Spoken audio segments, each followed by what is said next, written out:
technology at times can let us down. So I'm going to be standing behind Nick. I'm going to do the manual thing, so I'm just going to be at the back. But everyone, please, one more French clap for Nick Mitham. How you doing, guys? Okay, so if you thought that last presentation was a little bit geeky, this one's going to be super geeky. Two of my favourite topics, football and virtual worlds, which are now kind of wrapped up into this amazing phrase of Metaverse. Who's heard of the Metaverse? Okay, anyone want to give me a definition of what it is? Right, oh yeah. The industry brings together blockchain technology, NFT, virtual reality? In part, yeah. So what I'll do is I'm going to just, if you could, click. Perfect. Let me just start by giving you guys a quick kind of history of the internet. So Web 1, Web 2 and Web 3, we're literally now just on the cusp of Web 3, and the Metaverse is kind of an integral part of that.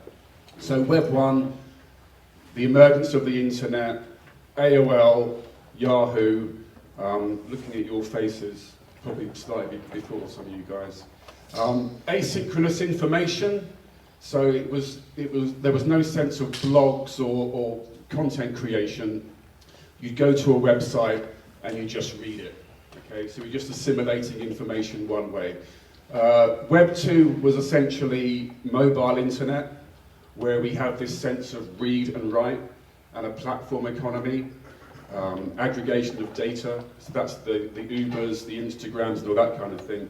And then we kind of move into Web 3, right? So Web 3 is one of the big tech buzzwords at the moment, and everyone's trying to figure out what is Web 3, okay?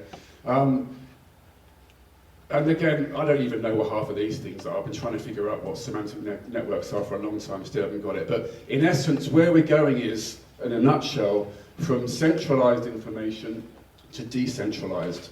And that's where the blockchain comes in, and cryptocurrencies and smart contracts and all that kind of stuff, in terms of Web 3 being about users owning their own information and moving it around financially. I tend to put this slide up to make it look intelligent, so you can draw your own conclusion on that. Next slide, please. All right, so what is the Metaverse? So the way that I kind of define the Metaverse is it's virtual worlds which are interconnected or interoperable. Now that interoperable means that you can you can move from one virtual world to another. Now, of course, the next question is, what's a virtual world, right? Who's heard of Habbo Hotel? Moshi Monsters? Club Penguin? A bit old school? Okay, in fact, some of you guys might have been in Club Penguin, right? Who was in Club Penguin when they were younger? Respect. All right,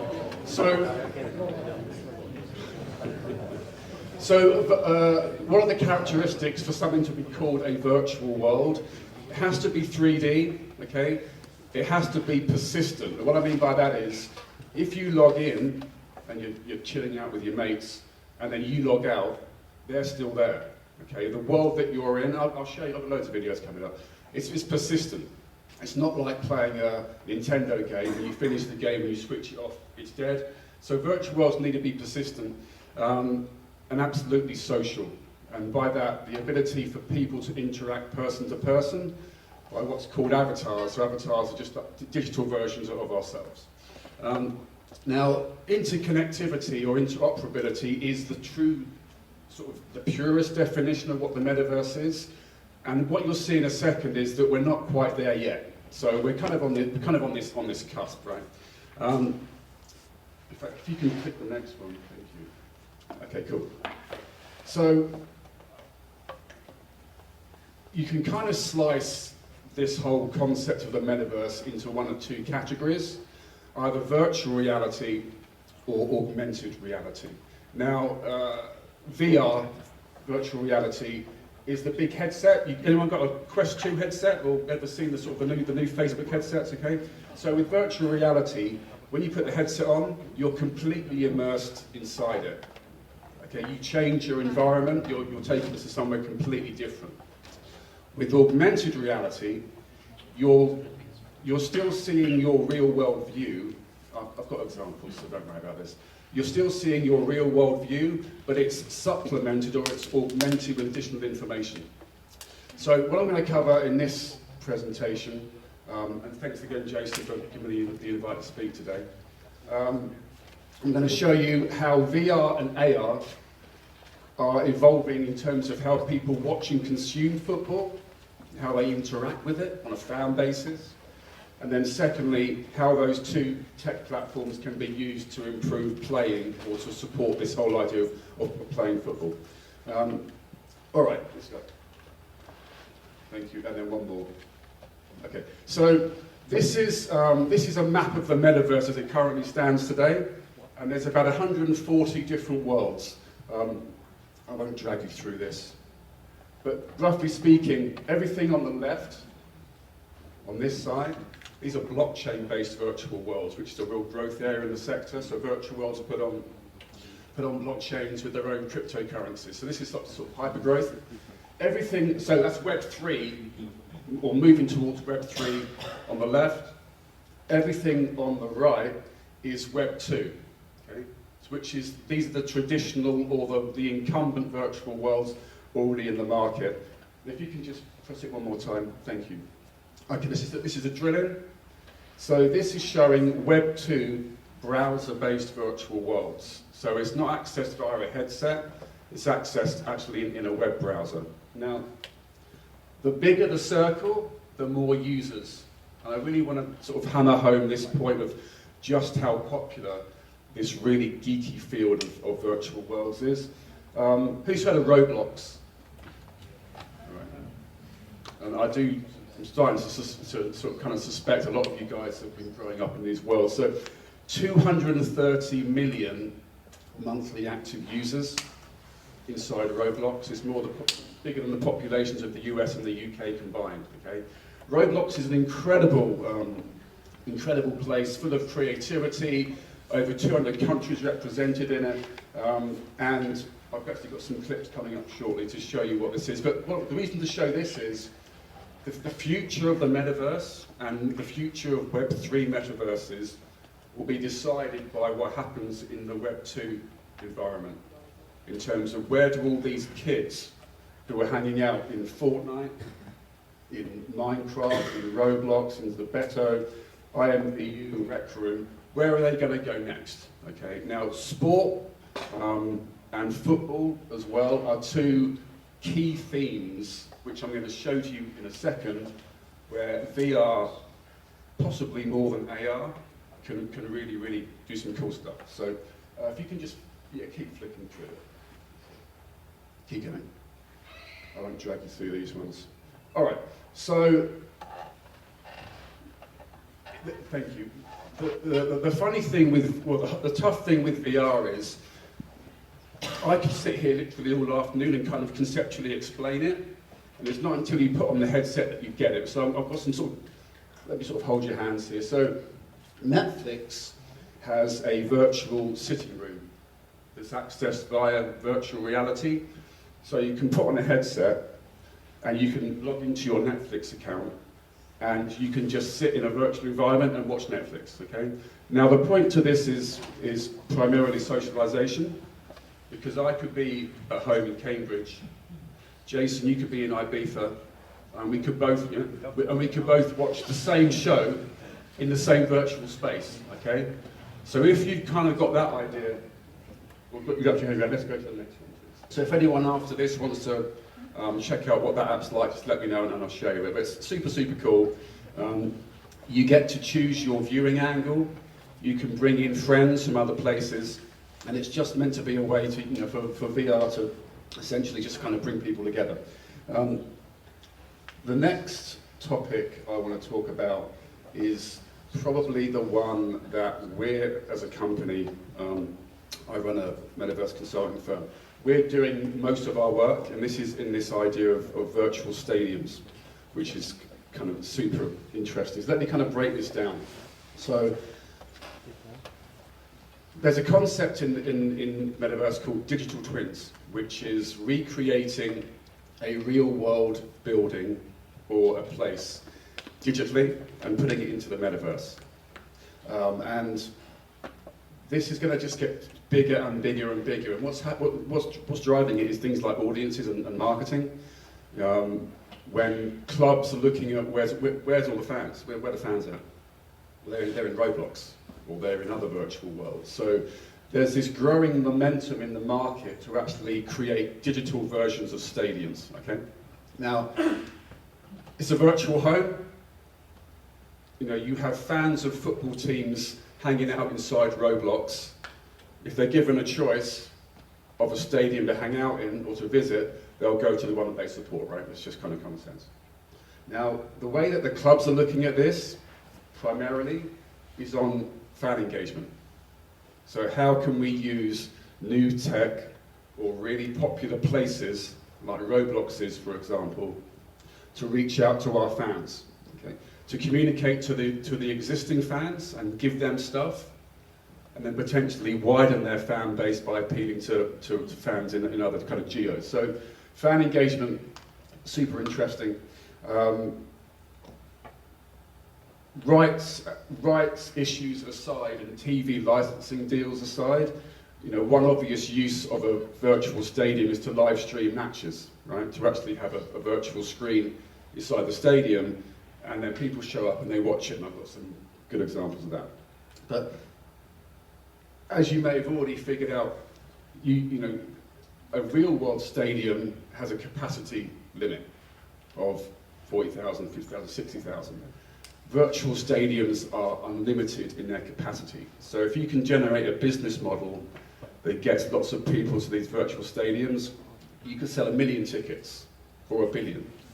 And that's why clubs, again, yeah. How would you regulate that? How would you regulate what? Like, how would you regulate the people coming into the virtual stadium? In what sense do you mean regulation? Well, I mean, if anyone can access it, then you can have, like, you know, a lot of weird people in there. I guess just like the real world. I mean, do you mean, what do you really mean? Like, how can you put children and, like, I don't know, Okay, adults together, for example? So different virtual worlds have different users and different user profiles. So Roblox is heavily kids, and all of the virtual worlds have moderators and privacy officers and people that basically ensure that their members are safe. Okay? So there's a really interesting business case when you think about having unlimited capacity stadiums and, you know, in the sense of selling tickets.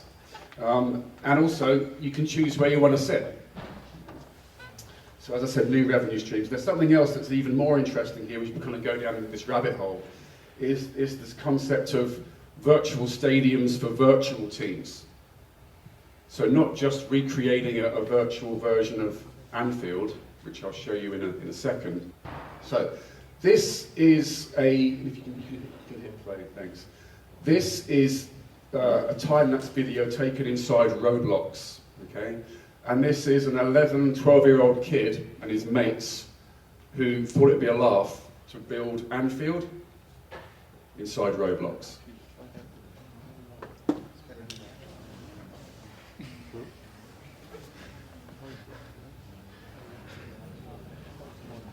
So no one's paying them to do this. Okay, they're doing it because they can do it and because it's fun to do. And of course, once they've built it, they can hang out in it. Okay? And what you'll find is every single Premier League team has unofficial virtual stadium already existing inside Roblox. Okay, so you're going to just see more and more and more of this coming into the future.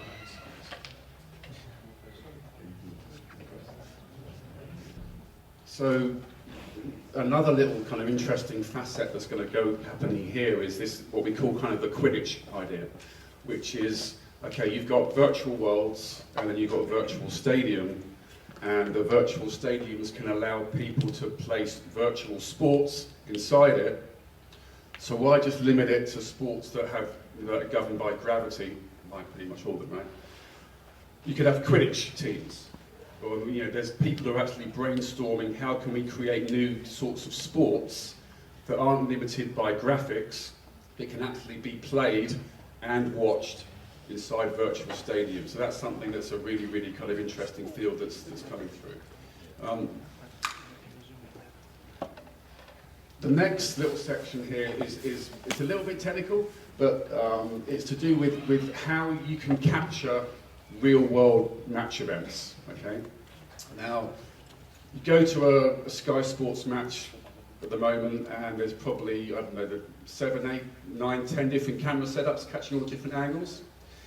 What volumetric capture relates to is actually putting dozens or hundreds of cameras around a match in order to capture all of that data and then translate it into something that can be watched, either in a virtual world or outside of it. So, if you can go to the next slide. Okay, so now we're moving away from watching, and this is now moving into playing. So again, if you've been able to capture a game and then make it portable or make it applicable to be used inside virtual reality, then you can kind of do some really cool stuff. So you can reconstruct matches. Okay, you can look at a recorded game that's been captured. You can then put a specific part of that game into virtual reality, and even then allow players to put headsets on and then go back to where was the defending, or what, you know, how was the offside trap, you know, all the different elements within the game you can actually revisit, not just by looking at it on a screen, but actually by putting the players into that scene. So let's, for the fans' perspective, you know, going back to this thing about Roblox I was talking about, there's so many people inside virtual worlds already that this whole idea of what can football clubs do to get closer to the fans, that's just going to happen more and more and more, primarily through digital twins and virtual stadium. And then, you know, if you're able to capture games volumetrically, with things like LiDAR and radar, then this whole kind of immersiveness of football and virtual reality is, you know, we're just at the cusp of this sort of becoming reality. Now, augmented reality, as I said at the start, is not full immersion. AR is you're wearing glasses, and then there's pieces of information added to your field of view. Okay? This is a great example of it's easier just to see pictures than me talking. This stuff's been around for a little while, right? Where there's just digital content put onto a live feed. This is kind of pretty standard stuff. Next one, please. But as technologies really start to speed up, then this whole idea of holographic displays with augmented reality is just another interesting way of how can you kind of consume content. Because not everyone likes putting on headsets. Not everyone likes that feeling of kind of, even though you are maybe socializing with other people in VR, it can sometimes be a little bit lonely. So if you can do it in a more open social way, then you'll probably get more adoption, right? So holographic games, viewed by AR glasses. You'll see in a second with some of these videos that it's kind of truly social. And just as with the volumetric stuff, choosing your own angles, you can actually walk around a pitch and delve into it and go in and out and etc. So yeah, let's go. Thanks. Okay. Imagine watching it as 3D holograms on your kitchen table. That may not be far off thanks to a new technique that turns YouTube videos into 3D reconstructions of matches. The key to the approach is a convolutional neural network, a type of artificial intelligence algorithm loosely modeled on the part of the brain that processes visual data, that researchers train to estimate how far the surfaces of each player are from the camera that recorded the match. The network analyzed 12,000. So it's just like really clever scientists who kind of figured out how do you take one feed of a football match and then sort of port it or make it portable into a holographic scenario. Depth maps for players from unseen 2D images. When shown unseen videos, the system accurately predicted depth maps for each player and combined them with the color footage to reconstruct each player in 3D. The players were then superimposed on a virtual soccer pitch, allowing the match to be viewed in any 3D content viewer. The researchers tested the approach with Microsoft's HoloLens smart glasses, which let them overlay the 3D reconstruction onto a real-world tabletop. The end product is still glitchy. It can't recreate the ball, doesn't work in real time, and only permits watching from the side of the pitch the video was recorded, but the technique could be more scalable than leading approaches for reconstructing sport in 3D, which require arrays of cameras around the pitch.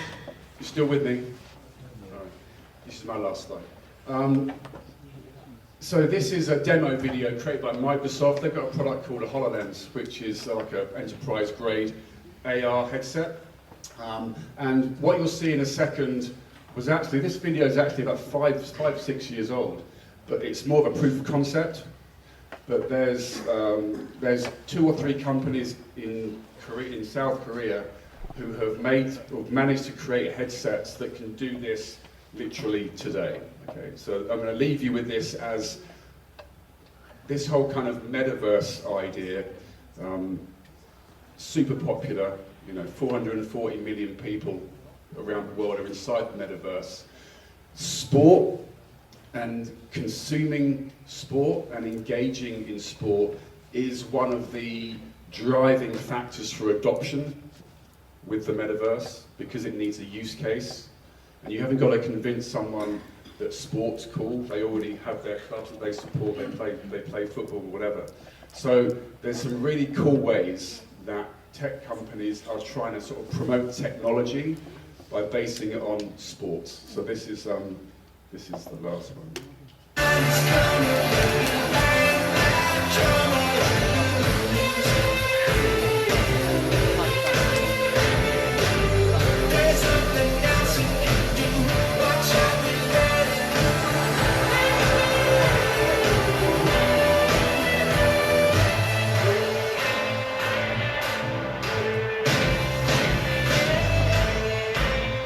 You're not just watching the game, really interesting angles, you're also getting augmented match statistics on it as well. Players inside the room, and it's completely bespoke and customizable.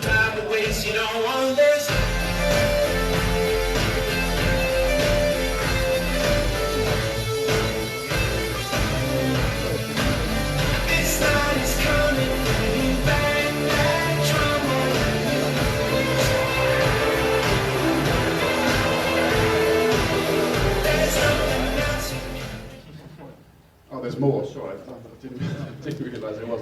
Okay, this is almost my final slide. Okay, metric augmentation. So again, this whole idea that with AR, augmented reality, you're just adding information into what you're seeing in the real world, right? So in a sports perspective from playing, looking at things like ball velocities and ball speeds and where's the ball going to go.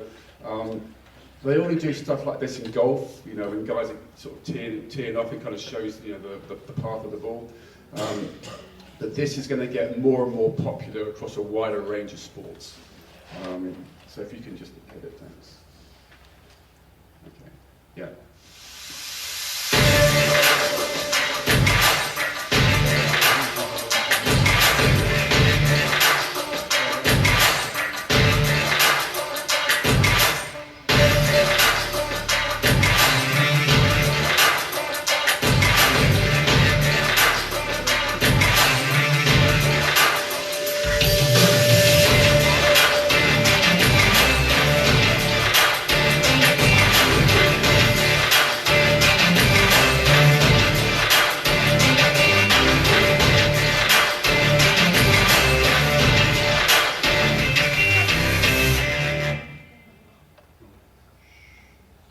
And that was my last slide.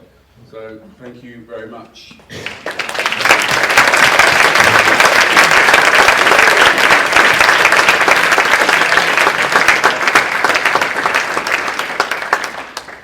Questions? Yep. Is there a fear that this sort of replaces everyday activities? Because obviously in the initial phase, personally, I might take on challenges I can't do in the real world in augmented or virtual reality. But is there not a fear that it will replace maybe stuff like, if you wanted to, if you wanted to go shopping, if you wanted to do bowling, if you wanted to do these kind of things, is there a fear that you wouldn't leave your house anymore to do that because you can just do it from home? It's kind of no different to PlayStations and Xboxes now, right? And if you're talking about kids, kids get sucked into playing FIFA with their mates on their PlayStations for hours and hours and hours. So will it become, it will certainly be used by more and more people, and it's going to become more and more lifelike and realistic, you know, on the VR side of things. People are already earning incomes from virtual economies and making virtual goods inside those. So the short answer is yes, there is a risk, I guess, that it could become really, really super addictive. But I'd kind of say, well, it's no different, you know, to current addictions and kids spending hours and hours on PlayStations. But you've got to find the balance, I guess.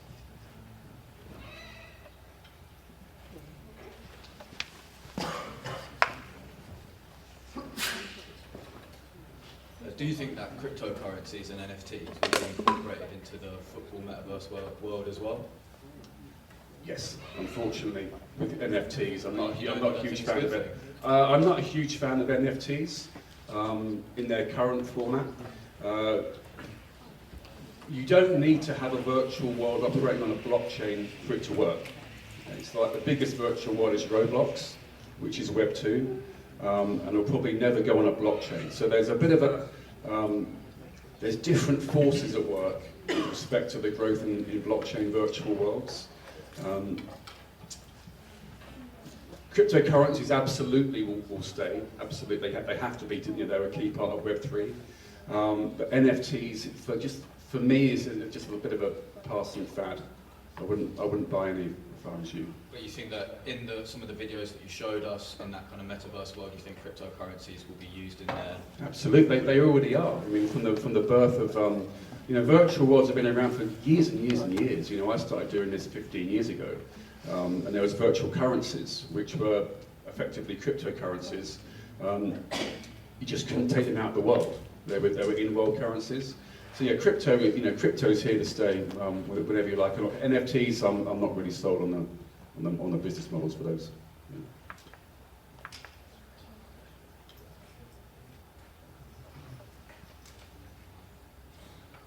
So how can you kind of see all of the metaverse technologies being the end of the football fan experience as we know it? And at what point do you draw the line of it being change for the good and then change for the bad, especially with the way the football pyramid system works across different nations? So I don't think it'll ever replace going to watch a game live. I don't think you can ever recreate, you know, seeing it live. Where it's of value is for people who might live in other countries or can't afford to go to a match. So I kind of see them being sort of equal partners in a way. You know, I'm not sat here advocating that, you know, let's put on the headsets and you know, not go out.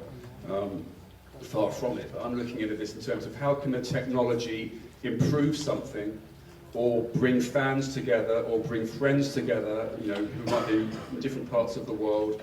How can it be more interesting? How can I just watch my favourite player? You know, do I have to just be given what Sky decides to give me? So this kind of, it's very much about the fans, you know, this whole topic, and I don't see it in any way making people not want to go and watch a game live. Okay, I mean, just kind of on that, how do you see I think it was Metrica, one of the like technologies in terms of analysing, how do you see that being able to intertwine with, like what you said, the fans that maybe are watching, I don't know, the Manchester Derby from overseas? How do you see that being able to play alongside with trying to get the same immersive experience of being in the ground? You'll have customisable environments, is the way that I would see it. So if I'm watching, so I support Ipswich Town, unfortunately. You know, I might be really, really interested in some betting odds on a specific player, okay? But also I want to watch the match. So I'd have my custom setup with my headset, so I'm watching the game in the virtual stadium, and then I'll choose what data is augmented, or what, you know, what data sets are given to me in terms of what I'm interested in. So it's going to be, you know, as the previous guys were saying, there's so much data that's being kicked out of everything. And one really good use case for VR and AR is how do you visualize it, and how do you make the data more valuable? So that's the use case that I think of. Perfect, thank you. You mentioned before how the Metaverse is going to be implemented in football soon. Do you think there'll be a big gap in terms of like time frame of implementation between the top level clubs, like in the Premier League, and the lower league clubs in the EFL? And do you think it'll be more financially sustainable for lower league clubs to do it?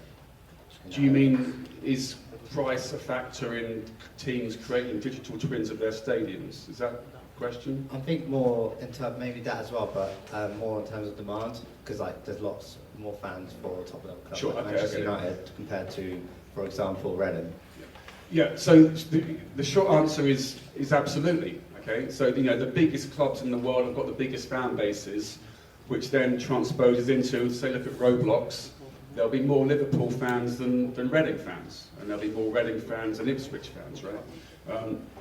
That's not to say that smaller clubs can't go in, but another interesting little field here is with, we're speaking to a couple of MLS teams about how they can work it the other way, and how they can actually, smaller clubs, smaller fan bases, how can they actually come in as someone like Roblox and get in before some of the Premier League teams and kind of try and sort of sweep up fan bases or sweep up user bases and try and get ahead of it. So. Thank you.